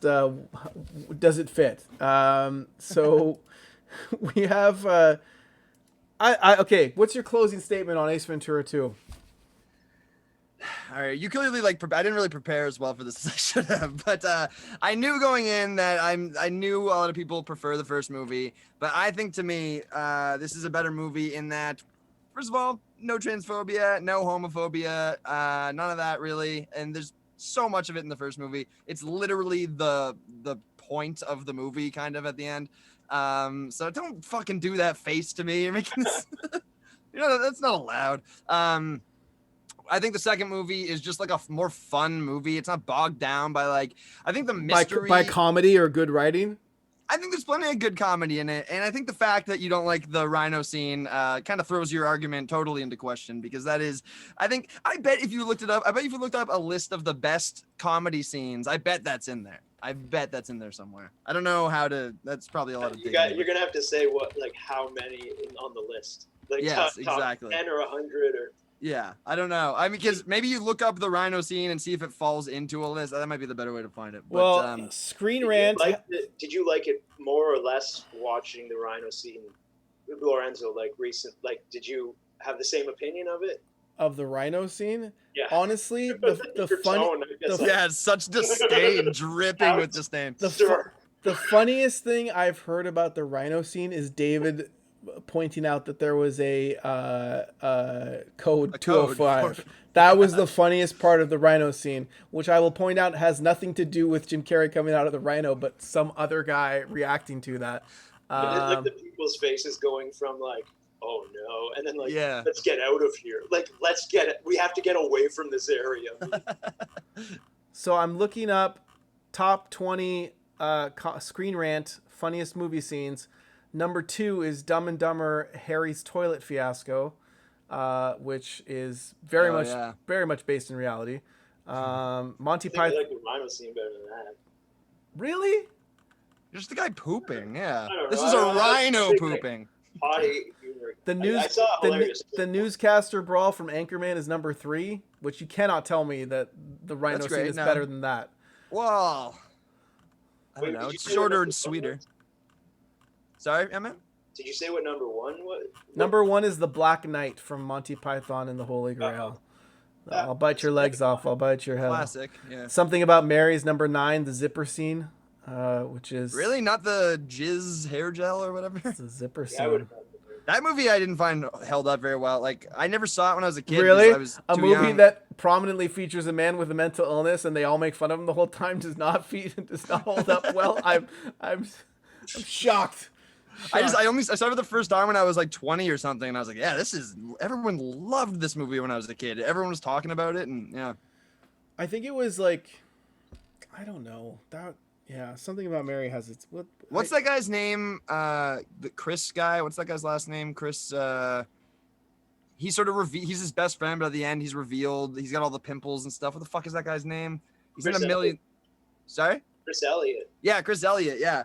I love him. I love that guy and everything. But I'm always for some reason him with all those pimples on his face always disturbed me for some reason. Do you not remember that, Lorenzo? He's like the best friend, and he's also right. like stalking Mary. He's or also whatever. stalking Yeah, and he her got. too. It seemed like he got grosser throughout it. And Yeah, it was weird. I Yeah, didn't he like. was falling apart as the movie was going on. He was like Yeah. having more and more things wrong with him.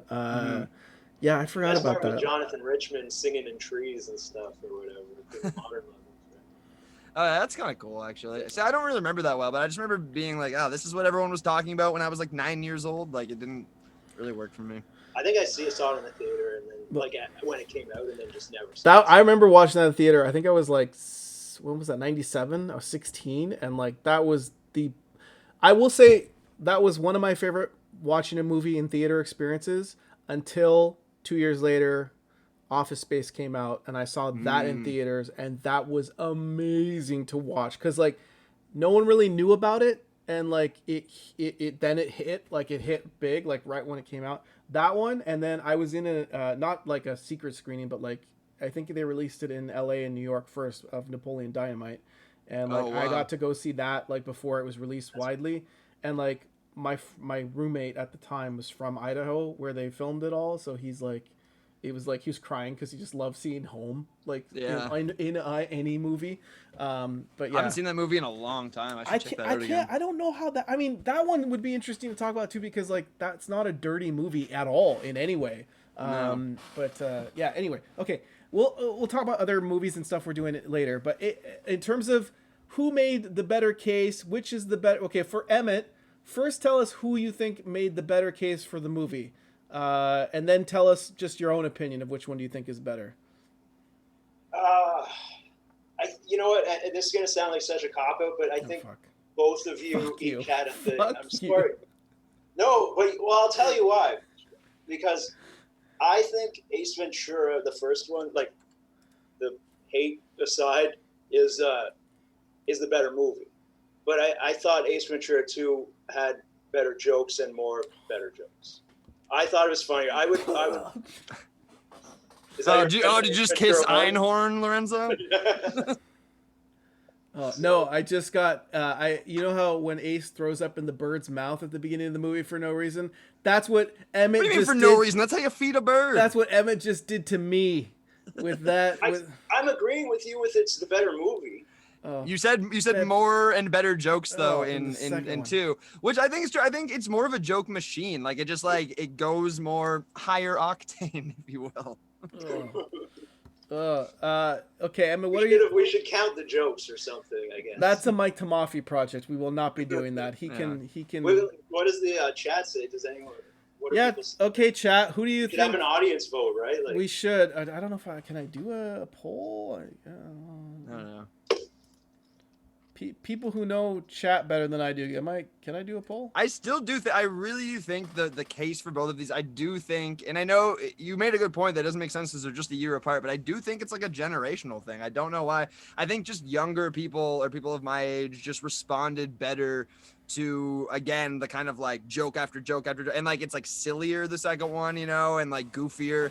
And I think that just probably hit harder with people of my age. So we didn't need a detective, and you already said like the detective story in the first one with like the dolphin, it's like kind of unnecessary. But then then there's a murder. Roger Yeah. Podacter dies, and it becomes more hype. Then Dan Marino is kidnapped. This one's just about a bat that's like taken, like it's, Yeah. and then it's part of a colonial project for bat shit, is what it all comes down to. Guano. There's a lot of good guano jokes. Yeah. Yeah, there's a lot of guano. So jokes. I learned about guano, so I couldn't make the same mistakes as him later. See, it's teaching. It's good. Do you know that bat shit is like one of the most, like, how we've, like, most of these diseases like get spread is through bats, and Yeah, bat it's like shit, bat super dropping. toxic, right? Yeah. So it's. Do you know that pigeon shit can make you go blind? I read that one time on the internet and it scared me forever. It might not even be real, but a lady accidentally touched pigeon shit and then rubbed her eyes, went blind.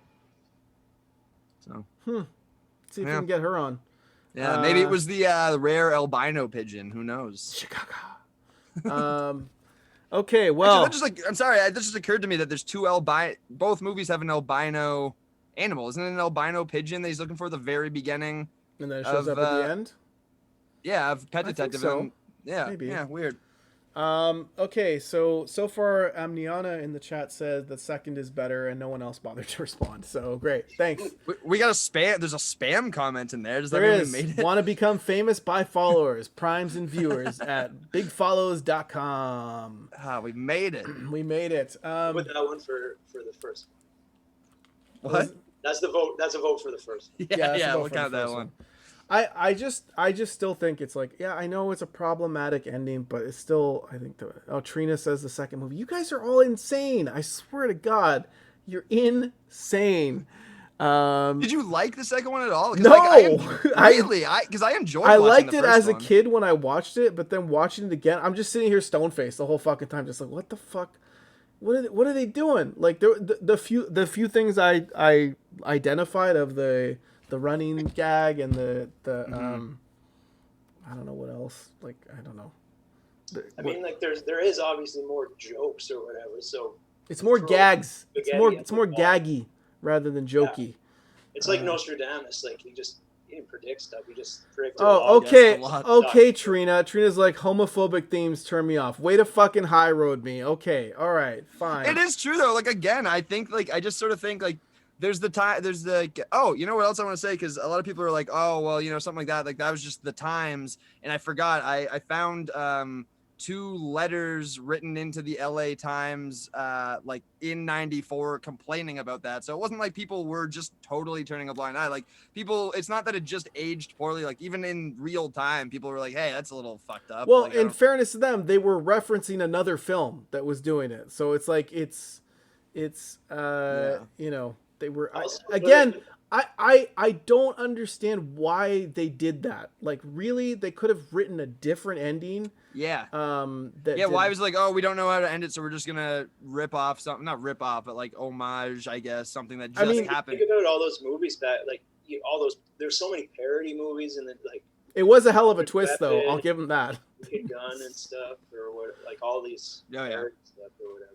But as far as like problematic, like I don't know, maybe I don't know anything, but like the second one, like isn't it kind of they made some cultures look a little cartoony and stuff like that? Like, Yeah, that's for sure. that was a big part of the second one, I think. So it may be a different side of the coin. But it was in a fake country with fake tribes. So Carrie was also very nervous about the film's depiction of native characters and that people might take offense to them. He is even surprised to this day the film hasn't been outright banned. So there you go. But he doesn't have anything to say about the other one besides, oh, you know, we probably wouldn't do it again. Well, I mean, you can't really argue that it holds up. Like it just doesn't hold up. You can't really show someone that. It's like when I showed someone Animal House a while ago, and like years ago, and I hadn't seen it in a really long time. I was like, oh, it's gonna be great. And then it's like the scene with like Belushi like on the ladder, like peeping at all the Right. girls, and Yeah. I could just feel the person be like, this isn't funny, and I was like, oh god, it isn't. I just like forgot. And then it's just like weird stuff like that. Like if you showed someone this movie and then you just forgot that was the ending, you'd probably be like, oh Jesus Christ. Yeah, it's definitely a movie where if you show someone who's never seen it, you have to give a disclaimer at the it's hard because like you don't want to give a disclaimer at the beginning because then you ruin the twist of the film. But also like there's going to be some stuff you're going to see here doesn't hold up well. Yeah, exactly. And didn't created controversy at the time. Trina says you don't have to offend a group of people to get shocked value. Yes, okay, Trina, we get it. You're taking the high road. We understand. But yeah, Trina's right. Trina's right. Oh, fuck.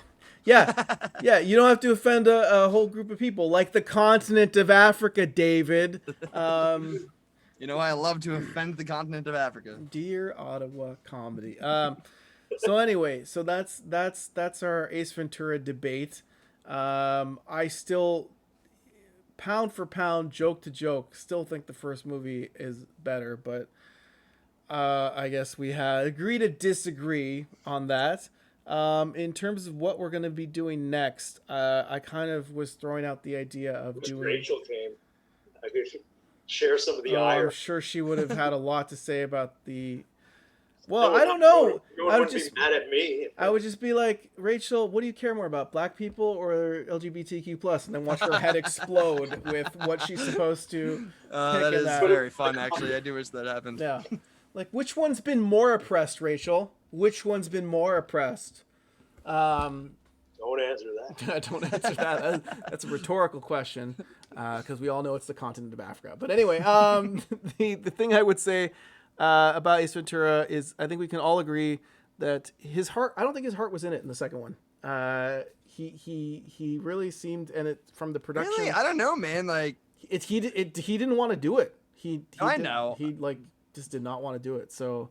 But I don't know. Did he like not want to do it now? Because like I saw like some behind the scenes stuff, or he seemed to be having a good. I mean, I guess he's on camera, so whatever. But I don't know. But I did read, and the point was made that he has never really been that into the idea of sequels, even though he did that, and then obviously he did Dumb and Dumber 2. Dumber 2, which is awful. Yeah, if I were him, I would never touch sequels ever. Was Dumb and Dumber 2 like was there like a one with kids or like younger guys? Yeah, there was Dumb and Dumberer, and then there was an actual sequel with Carrie and Daniels. The actual sequel was just. It was pretty bad. Yeah, I didn't like. There was one scene where he just made a face that made me laugh really hard. But besides that, and it made me laugh really hard. I don't know what it was. He does this face and it like killed me.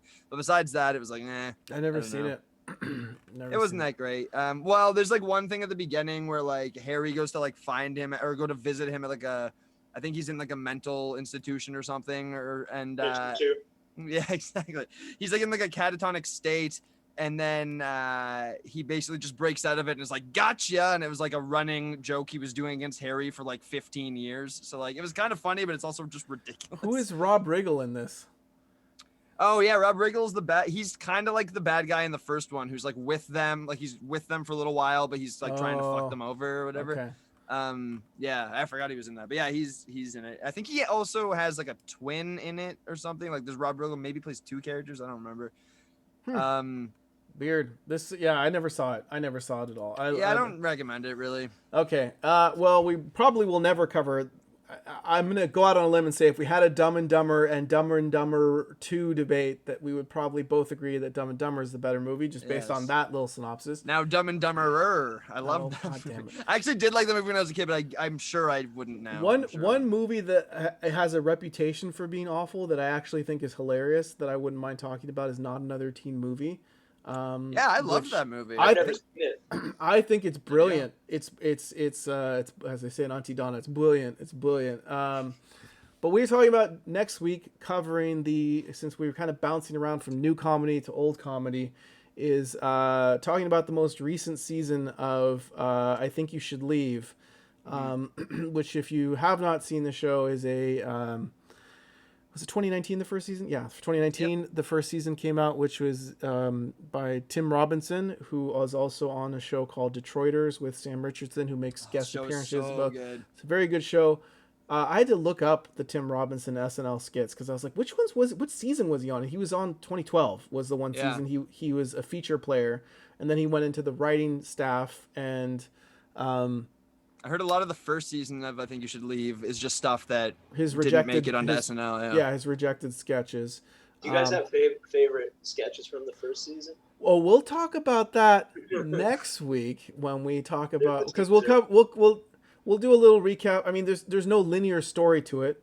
It's all just a sketch show, and if you haven't seen it, The first season has some story to it a little bit. A little There's bit. running running narratives in gags, some episodes. and some of those make a reappearance in the second film or second season. I haven't finished it yet. I have to finish Haven't it. finished it yet? No. Oh my I've been God. watching Fear Street. I've been really into Fear Street. I don't know. What's that? Is that somewhere in New Brunswick? No. No, it's like these two, like, there's going to be 3. They've released one every week. It's like a slasher film thing. Netflix. It's pretty good. Is it R.L. Stein's Fear Street? Yeah, it is. But they made it, it's like R and it's like pretty good. That's No, scary. it's Dr. Seuss's Fear Street. It's pretty great. I thought it was really good. It just makes like the first one makes pretty clear homage to like Scream, which I love Scream, and then the second one makes pretty clear homage to Friday the 13th, and then and they take place in different years. The next one's gonna take place in like the 1600s or something. That was And, another cool movie watching in theaters was Scream, because that I was bet. that was fun. I bet the opening alone, like the Yes. Drew Barrymore shit Yes. alone, because that was like such a big deal at the time, where it was just like she's a huge star and she's just in the opening, gets brutally murdered, and then is not in it for the rest of the movie. Yes. And correct me if I'm wrong, because obviously you guys would remember a little more, but I think when it was advertised, you didn't really know that she wasn't going to be in the movie. Right. It Like, was all her, like really Yeah. on all the posters and stuff. which must have been so cool to then just have that kind of ripped away immediately. And then Courtney Cox also in that movie. That's true. That is true. Met her husband David Arquette. Okay, I recently, like, not recent, but a few years ago, I was going through those movies because I hadn't seen them when I was younger. And in Scream 2, David Arquette is like physically fucked. Like he's like walking with a limp and he's all weird and it has nothing to do with the plot. It's never addressed, and I could never really figure out if something happened to him. Yeah, in he that got time. stabbed in the first movie. That's why he got severely injured in the first movie. But it's like he almost looks like he had a stroke. His face is like hanging down, and like does something happen to David Arquette? He was stabbed multiple times in the first film. That's what happened to him. Okay. Well, then they did a good job. Then you're right. That's called continuity. Yeah, I actually really like that. Now that you point that I'm out. just surprised he was still able to be an officer of the law with the severe injuries he had from being stabbed multiple times by the killers in the first movie. But anyway, we're not going to probably ever be talking about Scream, but maybe we should talk about Scary Movie 1, where their portrayal of the David Arquette character is hilarious. Insane. It's insane. It's hilarious. It's a Shady Acres thing. It is a very Shady Acres whatever thing. that was called. But yeah, that was if we're gonna be doing a parody movie, I think Not Another Teen Movies is a good one because it's referencing a bunch of movies that and it has so many added jokes into it. Anyway, we can talk about that another time. But for next week, we're gonna be doing the recently released I Think You Should Leave season 2, but we'll talk about season 1 as well. I'll probably rewatch season 1. All you little chodes can come watch it. That's a reference to a skit and sketch in the show. But anyway, let's see. Where do you guys have any shows this coming week? And at all, people can see you here. I have Trevor's Pad on Tuesday. Come watch. We actually have David just dropped out. We have a surprise segment we're doing because Trevor's never going to watch this. I'll tell you what the surprise segment is. We have our guest is Melanie Page, who has suggested that she missed our trivia segments that we used to do last year, and that she's doing a Simpsons trivia that we're just going to spring on Trevor. So he has no idea it's coming. Wait, are you sure he doesn't know? I hope he doesn't, unless someone mentioned it to him. David? I think I talked with him about it last night, but I think he brought it up. I think he already knew. Fucking goddamn it. Well, maybe he didn't know what I was talking about. I don't know. I have no idea. Because I was with him last night for a little bit, and I thought I was like, "Oh, I'm dropping out of that thing." Oh, you guys were out? Yeah. No one called me. It's Just me, Trevor, Tavis, and Matt Carter having a couple drinks. It was a good time. Sounds nice. Yeah, it was lovely. Yes, Trina. Trevor does know that she's on. Tavis suggested, or no, actually, Trevor's like, well, what I could ask Melanie, and then I went and asked Melanie because I was like, he's never going to follow through with this because he never does follow through with booking any guests. So yes, we have Melanie Page. Hey, sometimes he texts me in the middle of you guys doing it and says, "Want to come on?" So Yeah. Such a dumbass. So it's me. It'll be me again. I think she has it broken down into brackets too of who's facing who, and so it's Jeff Davis watching who's on, and me, and Tavis against Trevor. I think it's, I don't know. It'll be a weird bracket system. So tune in for that on Tuesday. Yeah. Jeff will do better than I would have, I think, because she told me I had to go off against Trevor, and I was just gonna. It's like doing trivia against the internet. It sucks. No, his method is he buzzes in and then he goes, "Oh, now what was that thing?" It's like, God damn it, Trevor. But that's his whole way of doing it. But anyway, so tune in next week, Sunday at 9. Hopefully we have everyone show up, but we'll be doing I Think You Should Leave. It's very short. The first season, second season's a little bit longer. You should definitely watch it if you haven't seen it. It's very bizarre. And it'll be interesting to talk about from a sketch comedy perspective, especially we still have to finish Mr. Show at some point, but talking about this from a sketch comedy, because I think we could probably argue that this is one of the natural successors to the sketch comedy crown that Mr. Show had established. I haven't liked a sketch show this much since Mr. Show. The only other one I've liked this much is Auntie Donna. That's it. And I've really gotten into that. Auntie Donna's it's different. It's different. It's a little bit. I don't want to say it's a little bit more abstract, but it kind of is. It's also it's Australian, so it's got a slightly. Who produced it again? Someone significant. Aukerman. Yes. So that one has direct Mr. Show ties because you have not only Aukerman producing it, but you have P.F. Tompkins in a sketch. Same with Aukerman. But this one, and I Think You Should Leave, has Odenkirk in a sketch in season 2. I don't know if there's anyone from the show in season 1, but just an amazing cast. There's one actress I specifically want to talk about, and I'm going to try and do more research on her, but she's the one in... if you haven't finished it yet, you probably haven't seen where she's in the second... I think in the last episode, but in early episodes, she's the one of the dragons or whatever in the show where it's like they... I'm a whatever investor. I'm a blah, blah, blah. And she's like, I want money in a lawsuit. And I'm drinking a lot of wine. It's a problem. Yeah, I loved that. She's a great comedic actress. And I'm watching just like, who is this person? She's fucking hilarious. But anyway, we'll talk about her next week. So tune in at 9:00 here at Embarrassing Humans. Follow us here on Twitch. Follow us on Facebook. And David and Emmett and I are saying goodbye for the night, and we will see you guys back here for next week's I Think You Should Leave discussion. Thank you guys. We'll see you guys next week. Bye. Later. Thanks, buddy.